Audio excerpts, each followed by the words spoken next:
Ko Rod Carr, kai whakahaere, he Pawarangi, Climate Change Commission. It is a pleasure and I say a privilege to speak to all of you this evening as we take another step in what is a very important journey.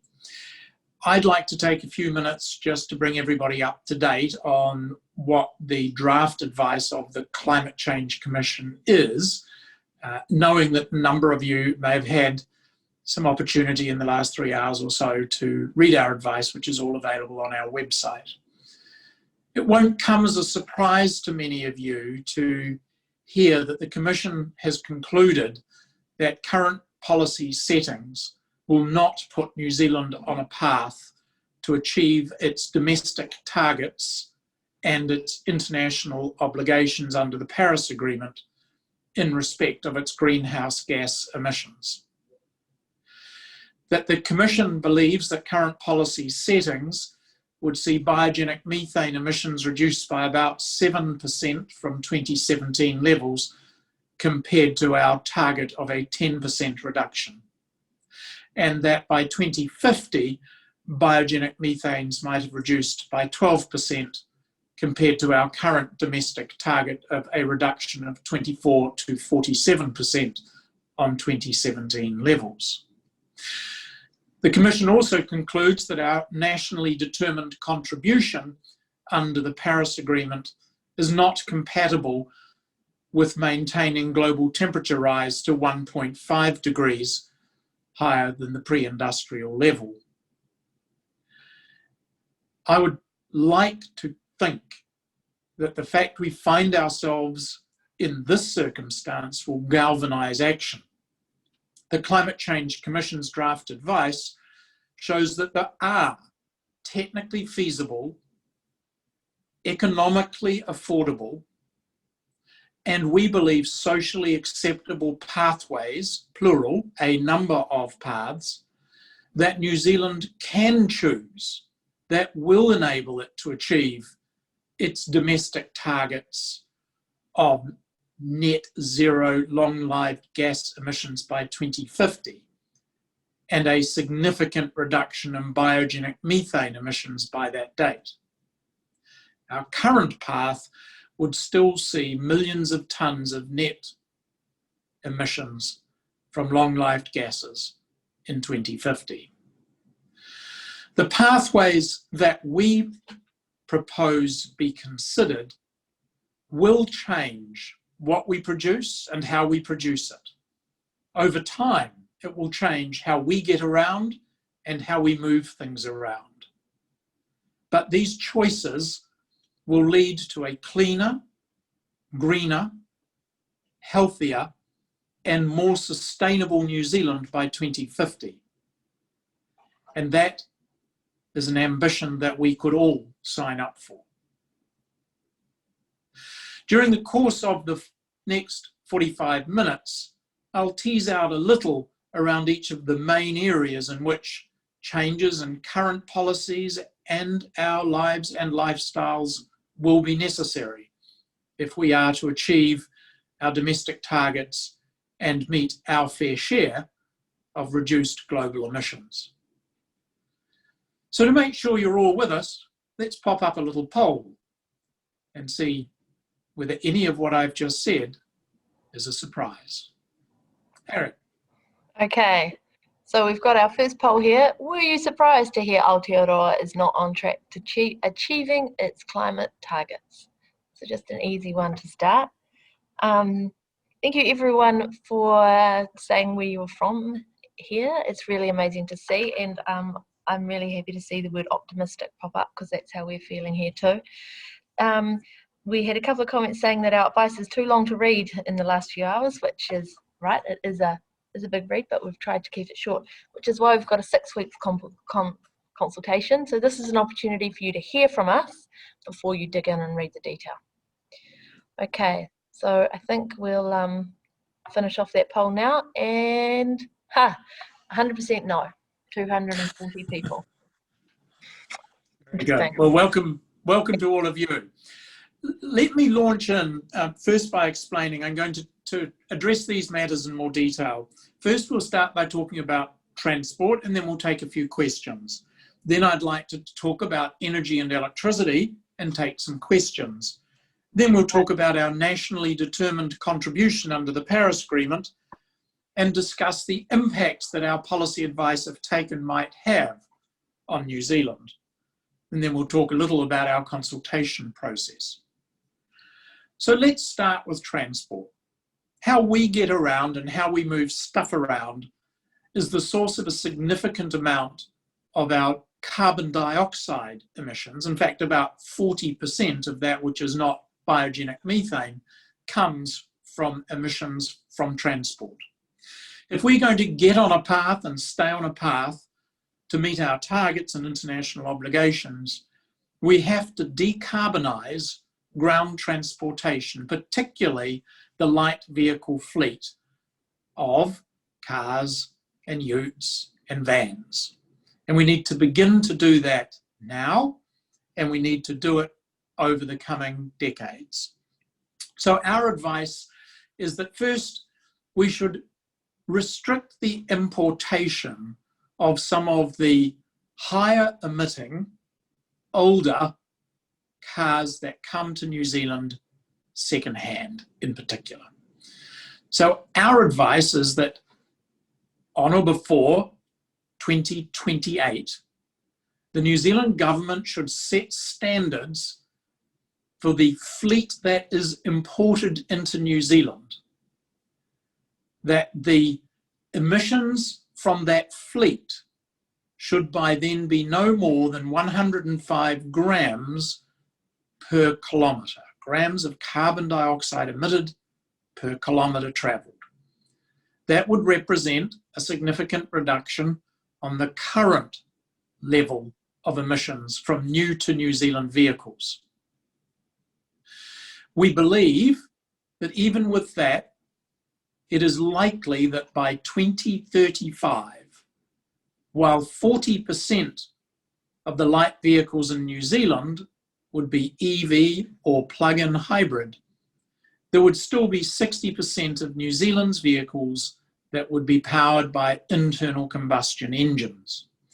We believe that by 2035, the majority of the kilometres travelled would be in low or no emission light vehicles. But we have more to say about transport than simply restricting the importation of the fleet. We also believe that by the early 2030s, we should ban the importation of internal combustion engine vehicles, except in a series of special circumstances, which the government would need to decide. We also expect that there will be a 17% improvement or reduction in emissions of the internal combustion engine fleet that is surviving in New Zealand after 2035. We also expect that as a result of emissions pricing, an additional 30 cents per litre will have been built into the price of petrol at roughly 2 cents a litre per annum as emissions prices filter through the system. Within transport, though, we also believe we need to promote other forms of getting around. We anticipate that with increased active mobility, 25% more of our kilometres of journeying that are currently in internal combustion engine vehicles can be replaced by walking. 95% increase in kilometres travelled by bike, and 130% increase in kilometres travelled on public transport over the next 14 years out to 2035. But to achieve that switch, we need central and local government to support the infrastructure to make active mobility safe and public transport convenient. We think as a consequence of that, we will see about a 7% reduction in per capita kilometres travelled in internal combustion engine vehicles. So transport matters a lot, But it's not all about the vehicles you and I might own and operate. We expect a small amount, a modest change from road to marine and rail, about a 4% by volume switch over the 3 emissions budget periods.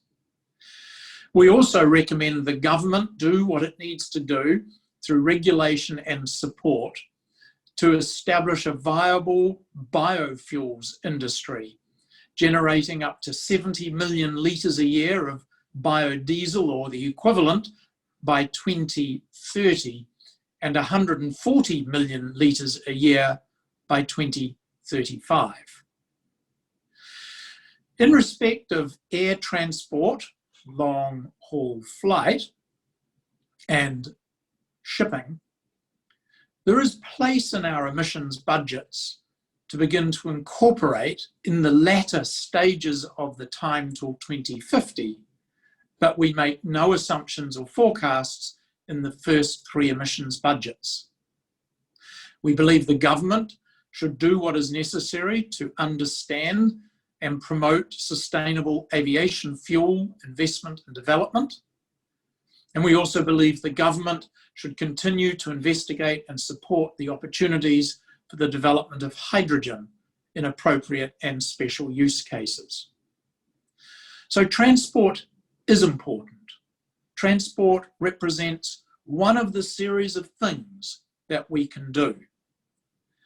But it is different for different people in different contexts. Not everybody can ride a bike or walk to work.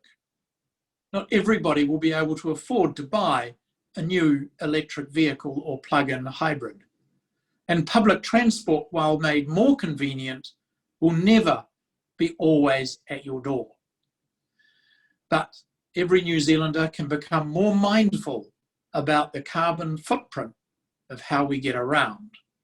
And we would encourage you to think about your own circumstances, whether it's helping your employer understand the opportunities and advantages of working from home, whether it's taking the bus only 1 day a week, or whether it's walking the kids to school. Our modelling doesn't put a price on what are called co-benefits of some of the advantages of a cleaner, greener and healthier lifestyle, but they are real. Harriet, have you got some questions around transport?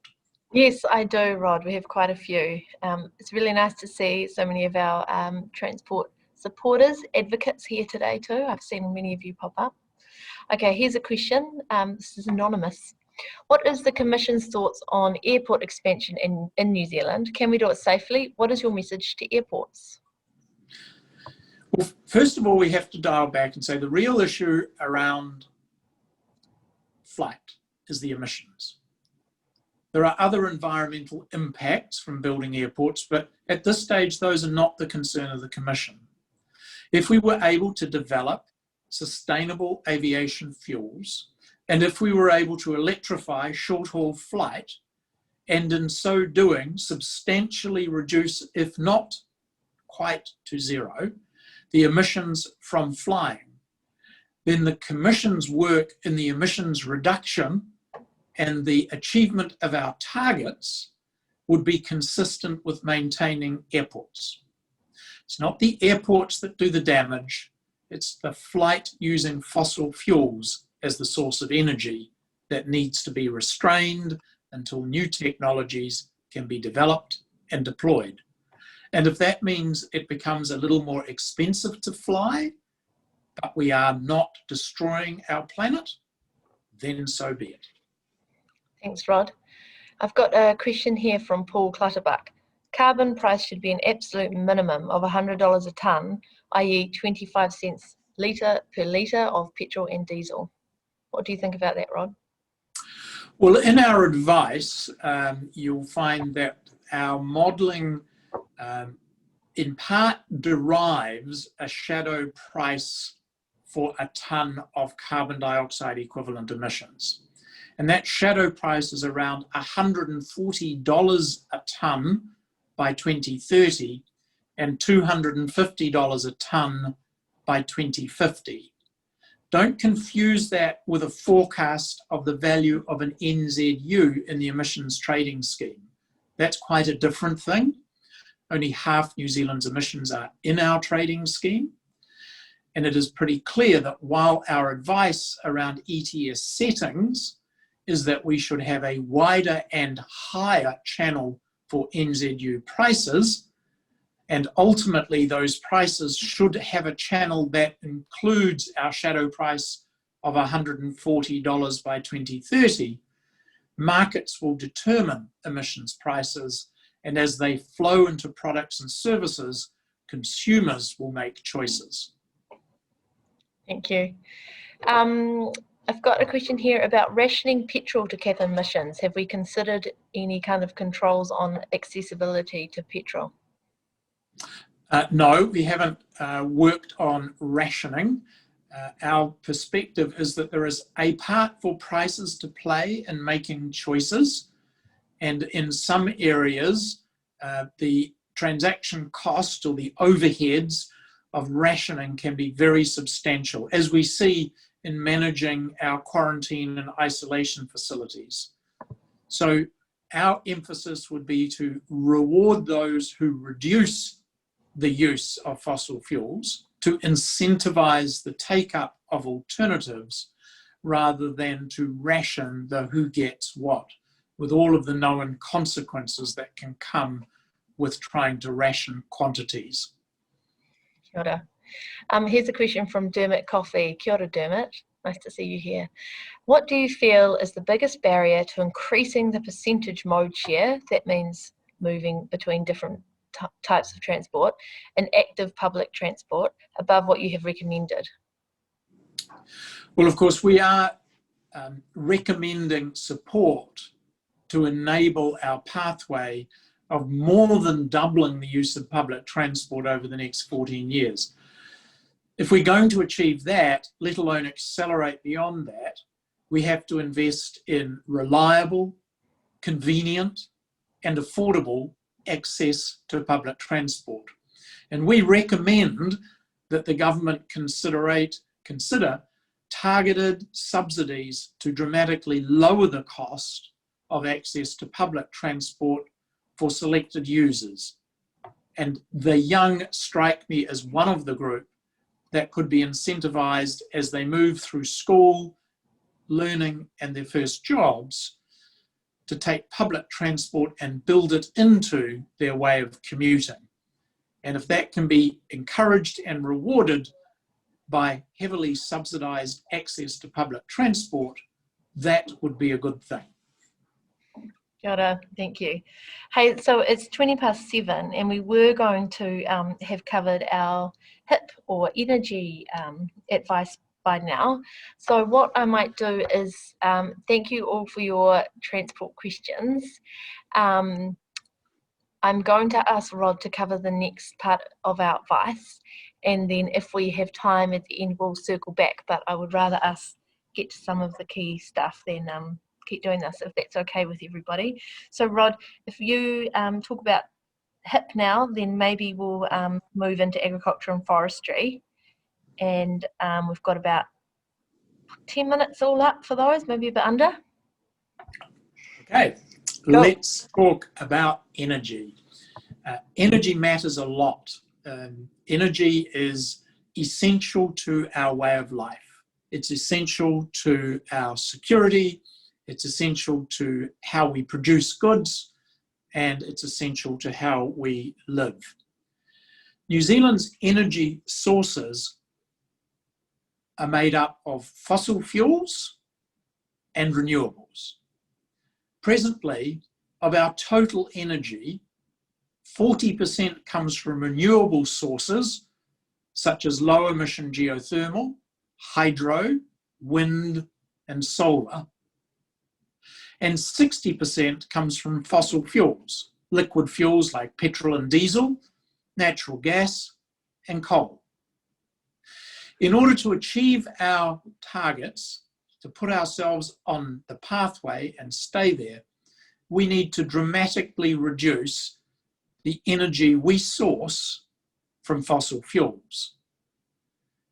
we're targeting a reduction of 33% in liquid fossil fuel energy used in New Zealand by 2035, a 66% reduction in energy used through natural gas, and a 70% reduction in energy generated from burning coal. Of course, we still need energy, so where do we get it from? We're forecasting a 170% increase in energy generated from renewable sources by 2035, and a 400% from present levels by 2050. We need to be more efficient in how we use the energy that we produce, and we are assuming that the near 13% of all New Zealand's electricity currently used in the aluminium smelter will become available to help all New Zealanders in the reduction of emissions from transport, low and medium temperature process heat, and heating the spaces we live and work in. With that electricity becoming available, we're forecasting a 30% fall in the wholesale price of electricity around 2026, with a recovery to current levels in real terms by 2035. By 2035, a household that had switched from running an internal combustion engine car on petrol to running an EV charged with electricity could expect its annual household energy bill, the combination of electricity and what was formerly its petrol bill, to decline by nearly $1,000 a year. That would represent a real dividend and a cleaner, more sustainable way of getting around. In order to achieve those targets, we need substantial new investment in renewables. We need it to begin in the latter part of this decade and to persist throughout the 2030s. Our target is that by 2050, we will have seen a 2/3 reduction in energy derived from liquid fossil fuels. We will have seen a 75% reduction in energy derived from burning coal, and a 90% reduction in energy derived from natural gas. There are known technologies to replace most but not all of our use of fossil fuels, which is why even in 2050, we still burn some gas and coal and use some diesel and oil products. But they are dramatically less and replaced by sustainable sources of energy.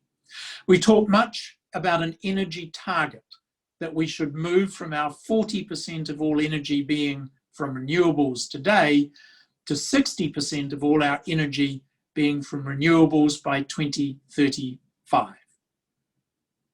The energy we use is important. There are known alternatives that are increasingly affordable and accessible, and those are the options that we must adopt. And we must stop investing in the old tech. So our advice is to stop investing in coal-fired boilers, pipelines for delivering natural gas, and the infrastructure that supports the oil distribution. The oil terminal that is planned to replace the refining activities at Marsden Point is consistent with the strategic move, which will be critical to put New Zealand on and keep it on a pathway to decarbonise energy production. When it comes to agriculture, there are important matters that the Commission provides draft advice on. But first, let me recognise that the agricultural sector in New Zealand does take seriously addressing the greenhouse gas emissions from agricultural activity. And over the last decades, it has reduced emissions per unit of output, and it continues to do so. Our advice is that with current known practices, around breeding and feeding our livestock, and with land use changes arising from forestry and horticulture, we can, if we adopt already better practices, achieve a reduction in biogenic methane emissions in the order of 13% by 2030, exceeding our current target. And that by 2035, a 20% reduction from 2017 levels is possible.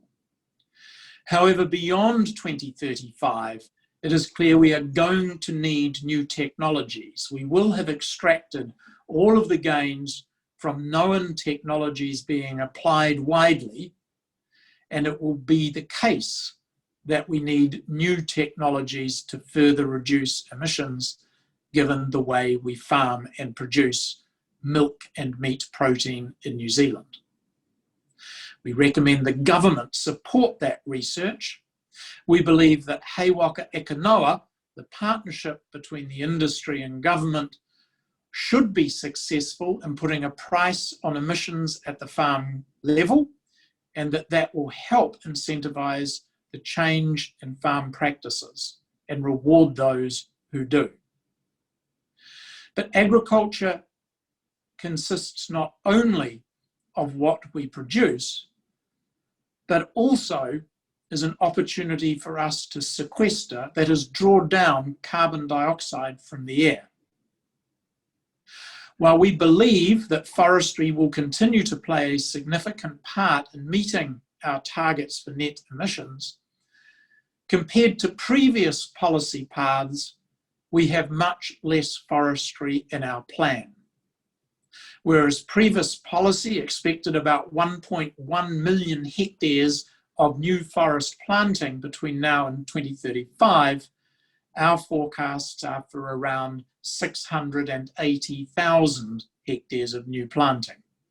And of that, we are expecting and recommending that 300,000 hectares of new permanent native forests be established.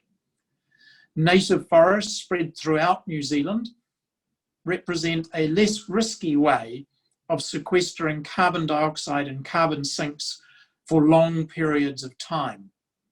Native forests, however, are expensive to establish and don't provide commercial gains from deforesting for decades to come, if ever.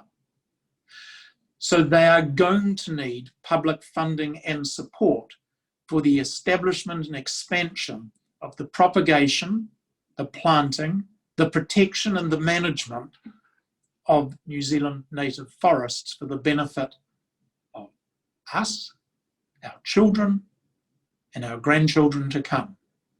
But there is also still a part to play from the establishment of new exotic, that is largely Pinus radiata plantations. In our forecasts, there are an additional 380,000 hectares of new plantations. But at some point, we need to say enough is enough. We need to reduce gross emissions and use native forest plantings to abate the very hard to reduce emissions out beyond 2050.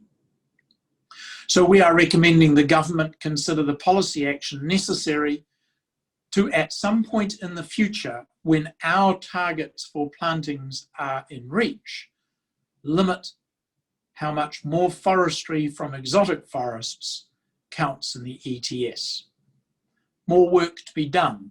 A reminder that our advice is about the direction of policy, not the fine letter regulation that must now be devised. Harriet, back to you. Kia ora. Thank you, Rod, and thank you, everybody. Right, so I'm going to jump into some questions here.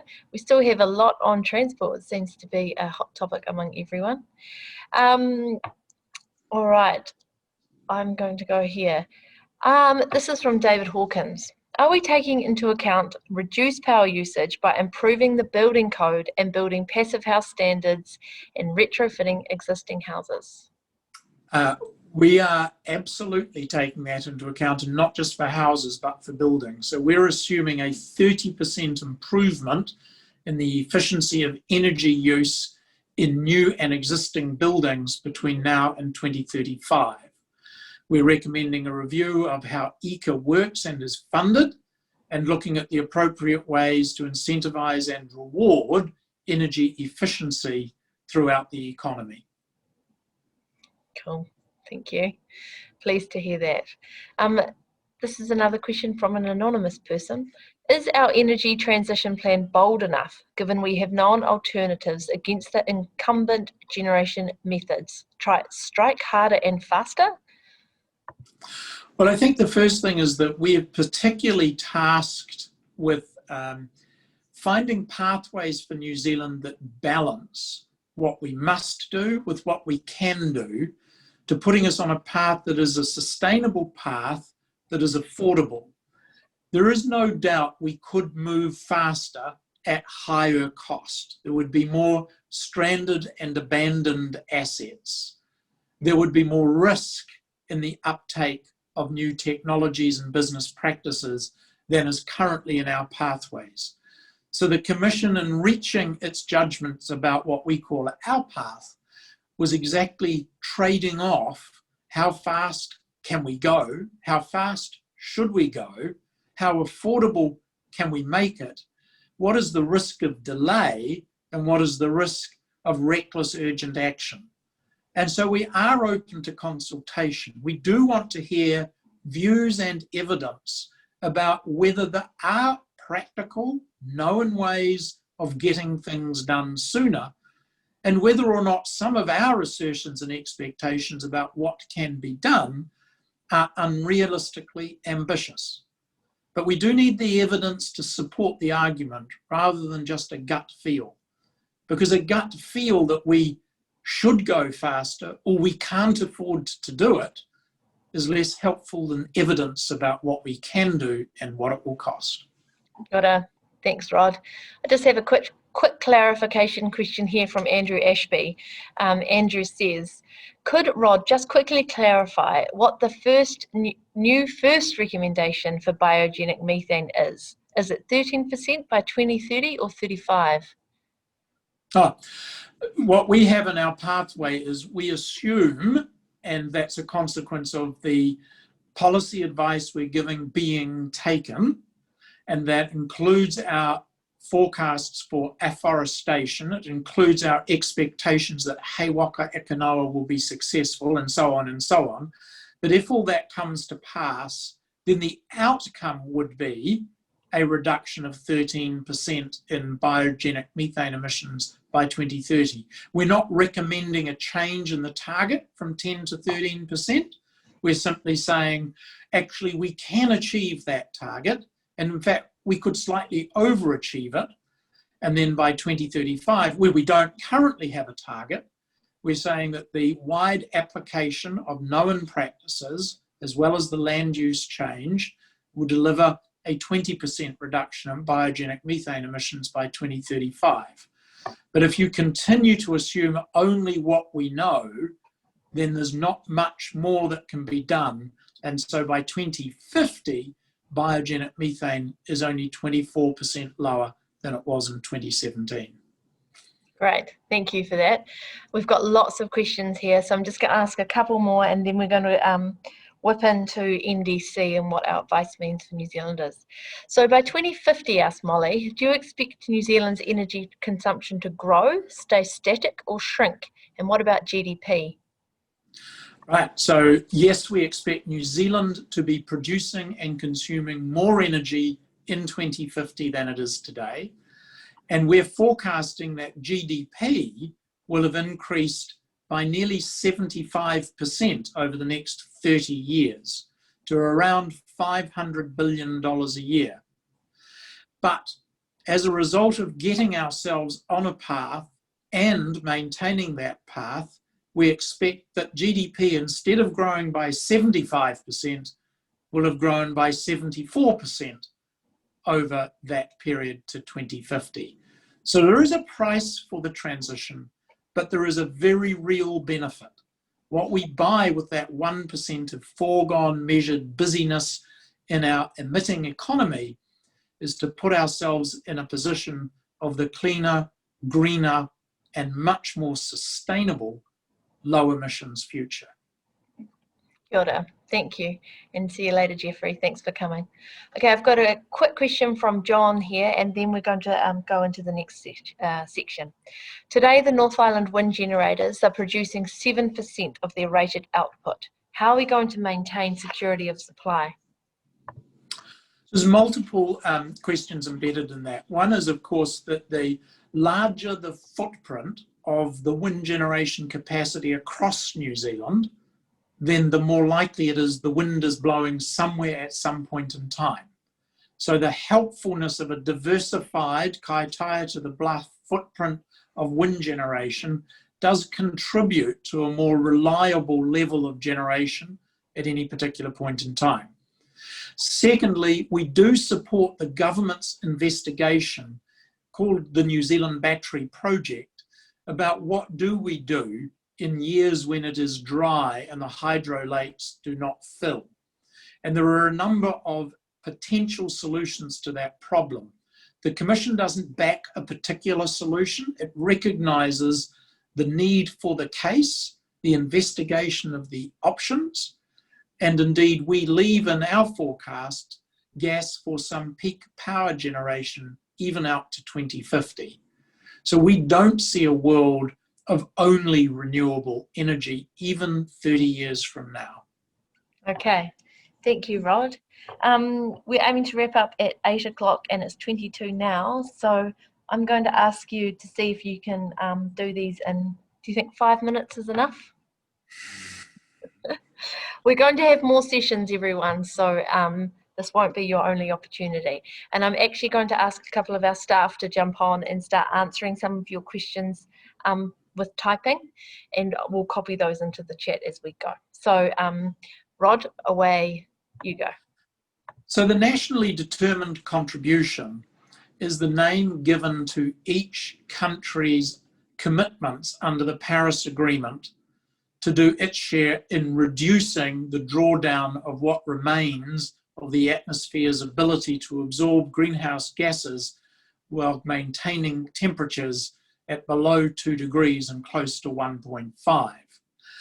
Minister Shaw asked the Commission to provide advice on whether our nationally determined contribution was compatible with 1.5 degrees of warming, and if not, what was our advice?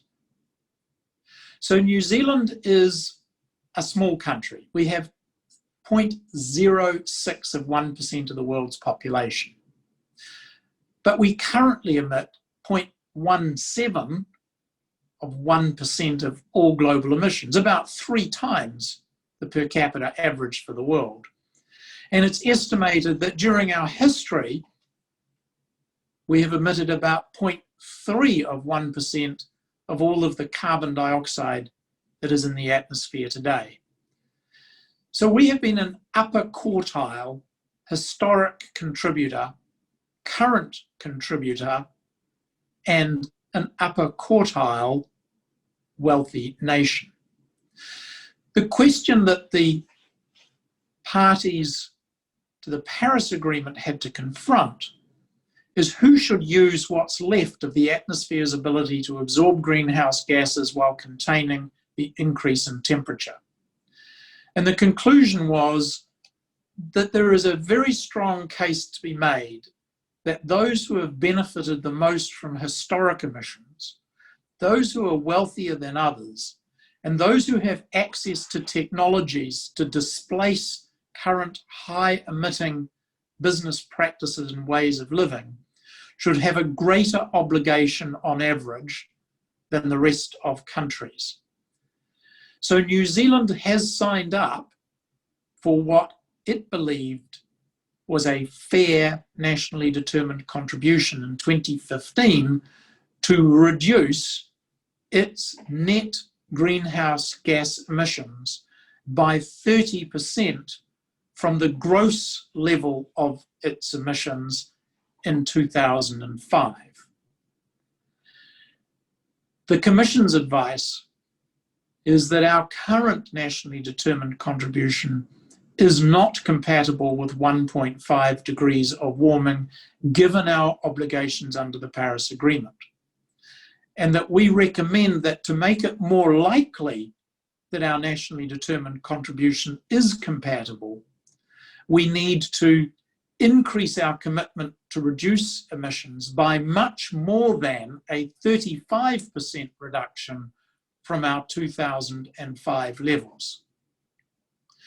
That would put New Zealand on a path to buy offshore mitigation to fill the gap between what we believe should be done as our fair share of the global solution and what we think we can do through domestic action that is reducing gross emissions and afforestation to remove prior emissions. The determination of what is fair and reasonable, the Commission believes, is a matter for our elected representatives to decide. That we are happy to outline criteria. We welcome debate from wider New Zealand about what our fair share is, and we quantify to the best that we can the drivers of what that offshore mitigation might cost. But that latter matter is highly hypothetical, since at this time there is no offshore market that can set a price for offshore mitigation.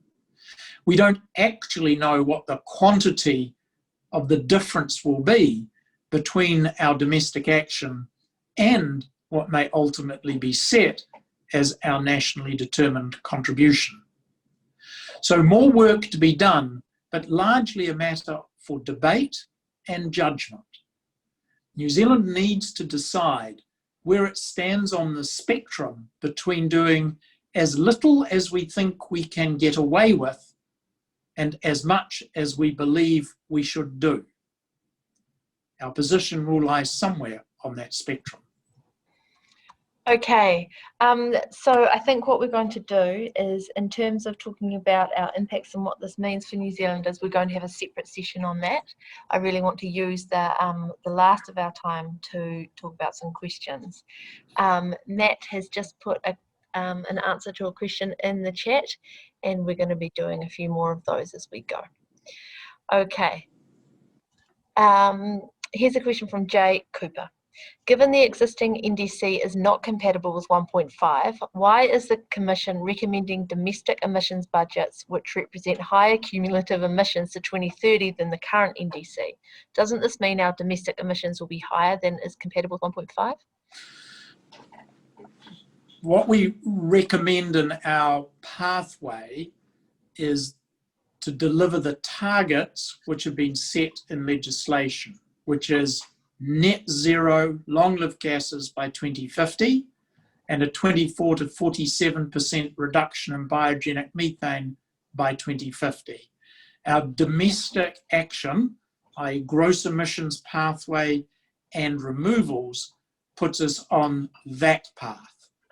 The NDC is about talking about what is our fair share as a nation of emissions, and then the gap between domestic action and our international obligation is made up by offshore mitigation. So the numbers are moving around. The calculation of the NDC is with reference to the end point and the starting point. The complexity means that sometimes it's not easy to compare past quantities with present forecasts. But the Commission is satisfied that our emissions budgets, which are about domestic action, are consistent with our statutory targets, and we can make our NDC compatible with international obligations by taking on offshore mitigation.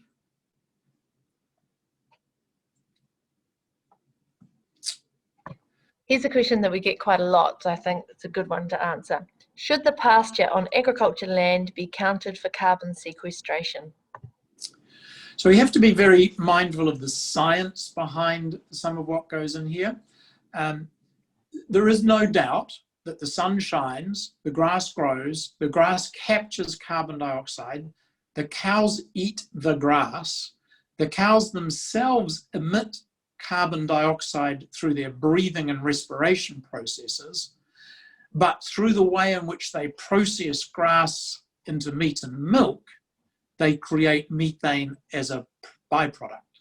New Zealand has adopted a split gas target. That is a target for biogenic methane and the reduction of those emissions. That the chemistry of offset is one that one needs to take caution with. Sequestering carbon dioxide in plants is not necessarily the same as not emitting methane. The performance of the gases is different. We also need to remember that the carbon cycle for grass is very short in comparison to the carbon cycle for forestry. The carbon cycle for forestry sees the drawdown of carbon dioxide for decades, whereas the grass growth and emissions are in a much faster cycle. So one would need to count not only the grass that grew, but the grass that was eaten and the respiration of carbon dioxide from living animals. Thank you, Rod. I hope that answered your question, person. Here's a question from Warwick Stent. What are Rod's thoughts on the role of the economic system of the future with regard to addressing climate change? The current system, based on capitalism and neoliberal policy, is often criticised for its emphasis on consumerism and growth, two obvious contributors to emissions and climate change. Ooh, quite a big question. Look, the starting point is you can't blame neoliberalism. We understood fossil fuels and what fossil fuels combusted in open air was doing from the mid-19th century. From the 1850s, we understood the science. Even in New Zealand in the Thames Times around about 1912, there was an article that said the previous year, the people had dug out and burnt 2 billion tonnes of coal, creating 7 billion tonnes of carbon dioxide emissions that would have a blanketing effect.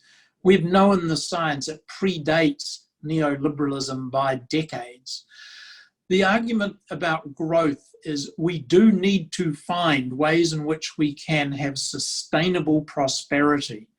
And we have harnessed the enormous power of fossil fuels through the Industrial Revolution. It's estimated that in every barrel of oil there's 10,000 hours of labor equivalent. But we have burnt through 200 million years of photosynthesis in the last 200 years. What we're doing is not sustainable, but there are emerging and known technologies and practices which mean there are pathways to a more prosperous future that is a healthier and more sustainable future. And that's the conclusion the Commission has reached. But it is also the case we need to get on and do this, or we will not only have catastrophic climate consequences, we will have catastrophic social alienation, and that is what will undermine civilization as we understand it. Thank you, Rod. The big things here. Sue, I'm going to ask your question. It was the first one. So this is from Sue Boyd. I've read that you recommend reducing all greenhouse gases by less than 40% by 2035. Why such a low target? Well, again, we're not setting targets. I think we have to be very clear. The targets have been set by our Parliament and by our commitments and agreements under the Paris Agreement. The Commission's work is not to reset targets. The Commission's work is to say what policy action needs to be taken in order to put us on a path and keep us on a path to achieve the targets which have already been set. Now, if one wants to re-navigate those targets, that's fine. And in fact, we recommend for the NDC that that be undertaken. But in respect of the 2050 target of net zero long life gases and a substantial reduction in biogenic methane, those targets have been set. It's the pathway to achieve them which is up for debate.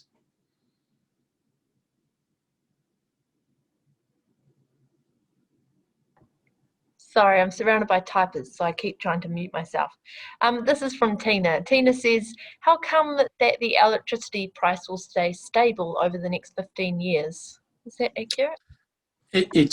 What we say is that if the Manapuri power that is currently consumed in the smelter is made available to all New Zealanders when the smelter closes, then around 2026 we could expect a 30% fall in the wholesale price of electricity as that electricity is absorbed throughout New Zealand. And then as demand increases, as we decarbonise transport and low and medium temperature process heat and put heat pumps in place of other appliances for heating the space we live and work in, then the price of electricity would rise back to about the same level in real terms as it is today by 2035. Great, thank you.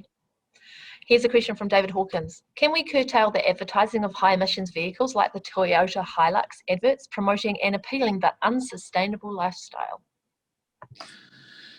So we don't go as far as recommending bans on advertising vehicles, but if the advice around emission standards for fleets of new to New Zealand cars are adopted, then an importer is going to need to source low emission vehicles to offset the emissions of high emitting vehicles brought into the country.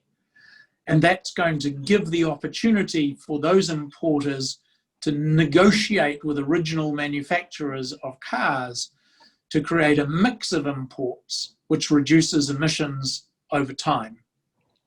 It's also the case that the owners and operators of larger vehicles will find that as the emissions price filters through the cost of petrol and diesel, it will cost them more to operate those vehicles.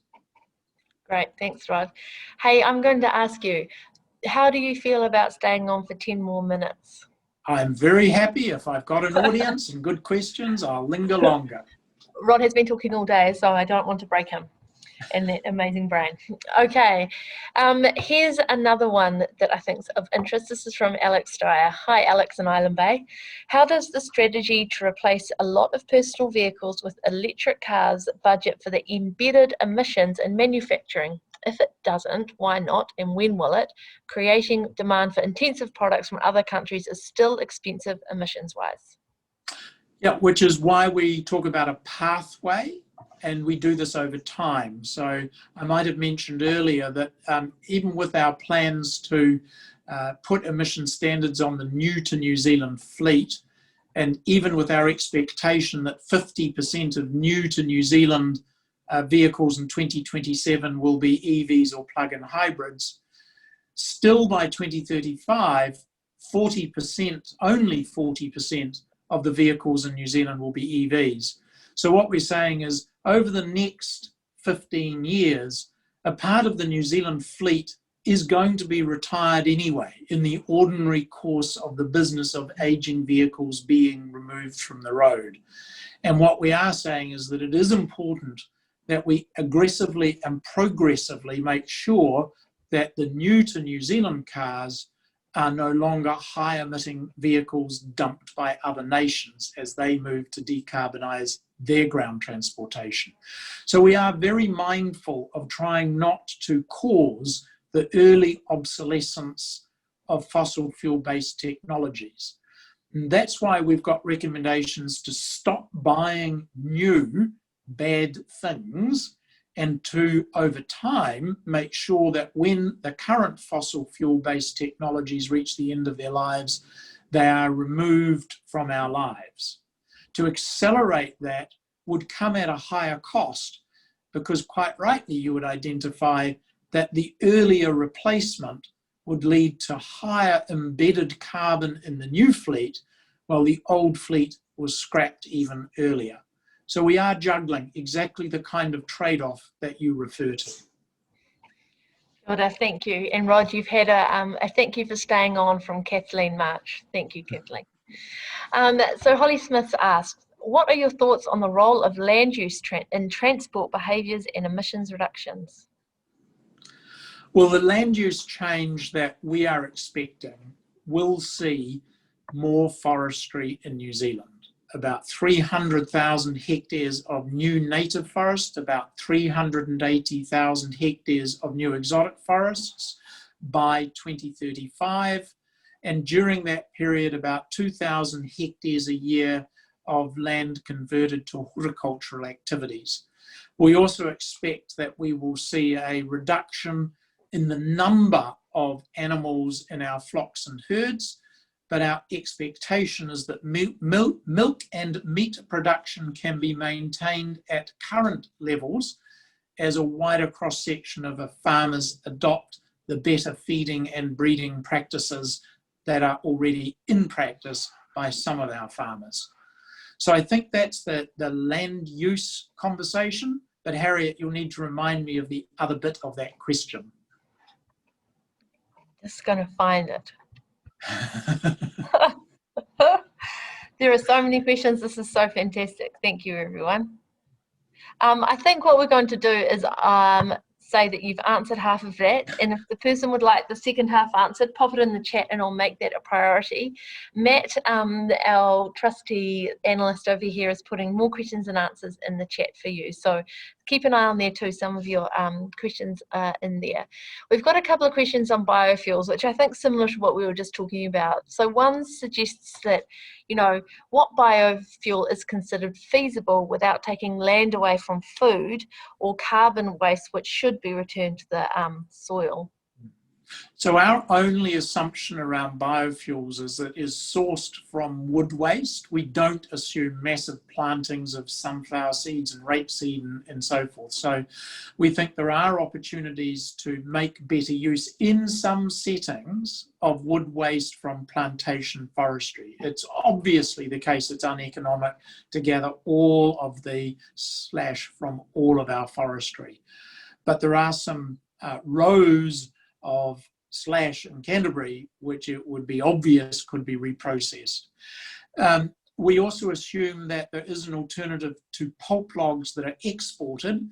So we think a biofuels industry can become competitive if scaled, if it is able to access and pay what might be the pulp log price. So those are the sources of the feedstock that we have assumed for our biofuels. We're looking at about 70 million litres by 2030, about 140 million litres by 2035, which I understand is about 3% of the equivalent of our fossil fuels, liquid fuels use. So it's still pretty small, but we need to get started because that's what develops the capabilities, the technology, the understanding, and the sooner we get started, the sooner we'll know more. Thank you. And then another question on biofuels from Martin, which is a little bit the other side of the coin. What incentives are needed to stimulate and support a domestic biofuels industry? Look, some of it is about the research, that it is the case until various things are researched and commercially scalable to hit a price point which is competitive, then it is difficult for users to justify making the switch. But as the price of emissions rises and as that price is reflected in liquid fossil fuels, then the relative economics of changing blends and ultimately switching where practical and affordable away from fossil fuels will become more attractive. Cool, thank you. Here's an interesting question from Michael DeVoe, who says, why is there so little residential solar power in New Zealand? And I know this question will be very relevant to you, Rod. Yeah, I just put 12 kilowatts of solar power on our house in Christchurch and dropped my electricity bill from $700 a month. That's a big 5-bedroom home we share with our children and grandchildren, to $170 this month. It's great. I'd strongly recommend it. However, you need to have a roof that faces north, and New Zealand is a long, narrow north-south country. So some estimates are that only about 40% of New Zealand houses even face the right way to get the advantage. Because we're at lower latitudes, while we get sunlight hours, the angle can sometimes not be as attractive. And by the time you have removed houses that have neighbour trees overhanging, heritage frontages, actually that are houses that will benefit from solar arrays, but we're unlikely to benefit as much from solar panels as, for example, Western Australia has been able to benefit, or South Australia, or Hawaii. And that's why every country will have a different path to decarbonise. We have wind. We don't have as much attractive solar, but we're still expecting the amount of solar to go from little or nothing today to about 40% of what we think wind will be generating by 2050. So there is a part for solar. It's real today and it'll be real tomorrow. Okay, thank you. Here's a question from Richard Heritage. Are you recommending any incentives to the adoption of EVs, electric vehicles? We've said the government should investigate a fee-based scheme, but we haven't advocated for it. There are some challenges. Middle income and upper income households may find it attractive to buy EVs. Our family bought one on its own merits.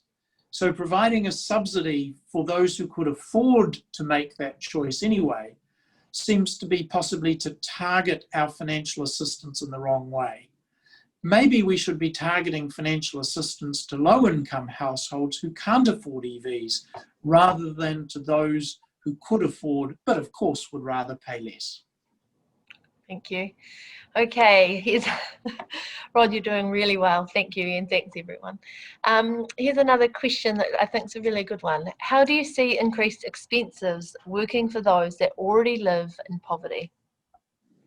Well, we're very clear that the impact of our policy advice will not fall evenly on New Zealanders, and that those who are most impacted and least able to respond need support. They need support both financially and often in terms of being given very real options that, in my view in particular, we are able to identify those most impacted. It's a little harder to identify those least able to respond, but we can afford to provide that support, and we should. But it will depend entirely on the circumstances in which those directly impacted find themselves. If you have a job and a career in fossil fuel extraction, processing and distribution, then you may need to retrain. And it will depend on where you are in your career as to what you might choose to retrain to do. But there are going to be a range of high value and middle value jobs in the new low emissions economy. And the question we all have to answer as a nation is, how do we support each other as we make this transition so that we can keep everybody on board, but we can be realistic. Not all losses should be compensated.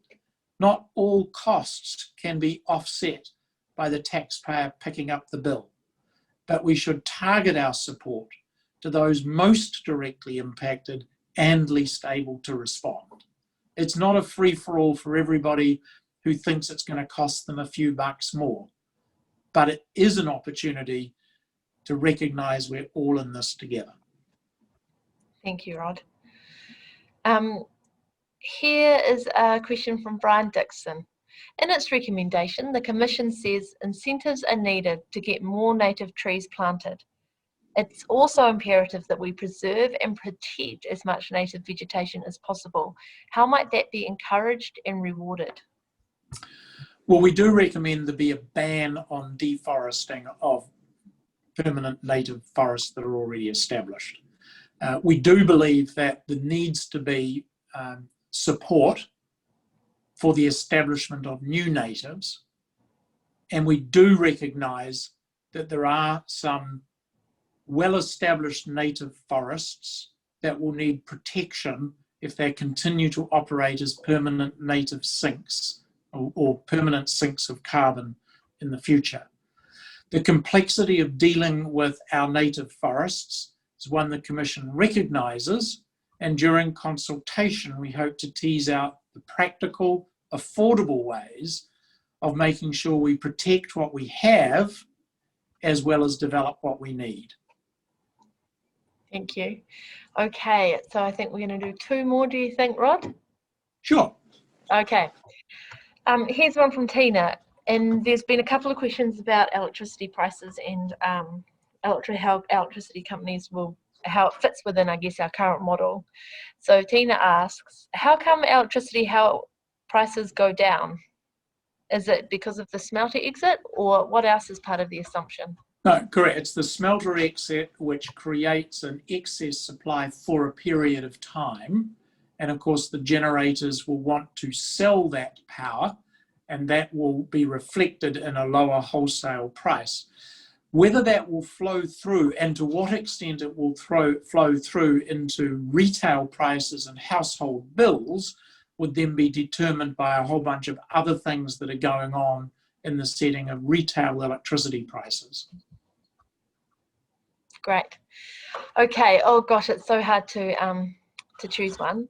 So I'm just going to ask this one, and then once you've answered that, Rod, maybe you could just wrap us up, and then I'll go back to Hope for a karakia to finish us off. Right. Okay. This is there's obviously a lot of pressure for new houses at the moment. How do we square creating affordable housing that is also of a low carbon and energy efficient construction? We have to be prepared to recognise that when we build, we need to build assets that will last for 50, 70, even more years. That it may cost a little more for the state, the government, us as taxpayers, and us as house owners to build better houses now. But that will reward us for decades to come. We need to insulate the houses we have and make sure that the homes we build are well insulated and efficient in their use of energy, and that their sources of energy are from sustainable, renewable sources. So designing and building houses, commercial offices, and business spaces needs to take into account the fact that we are going to be on a path to a low emissions economy in which emissions will be highly priced and will affect operating costs in the long run. We need to recognise that we can use wood products, which are a store of carbon, as well as steel and concrete to create structures. And already we know that we can create carbon neutral buildings where the emitted carbon to create the steel and concrete is offset by the amount of embodied carbon in the wood parts of the structure. That should be our minimum target. We should then see whether we can't go further and get negative emission built environments. And we certainly need to make sure, as I said, that we build buildings that are efficient in their use of energy and have lower operating costs for their owners and tenants in the future. Okay, so over to you, Hope, for karakia. Everyone, please go to our website and have a look. We've got a lot more of these coming up, and it sounds like you're all keen to know more. Our advice is also on our website, so you can have a read, and you can. We'd love to have your submissions. Okay. Here's the link in the chat. Kia ora, Harriet. Kia ora, everyone. Kia tau, kia tātou katoa, te atawhai o tō tātou ariki a uhu karaiti. Me te aroha o te atua, me te whiwhinga tahitanga ki te wairua tapu, aki, aki, aki, āmene. Kia ora, everybody, and thank you for your time and your interest.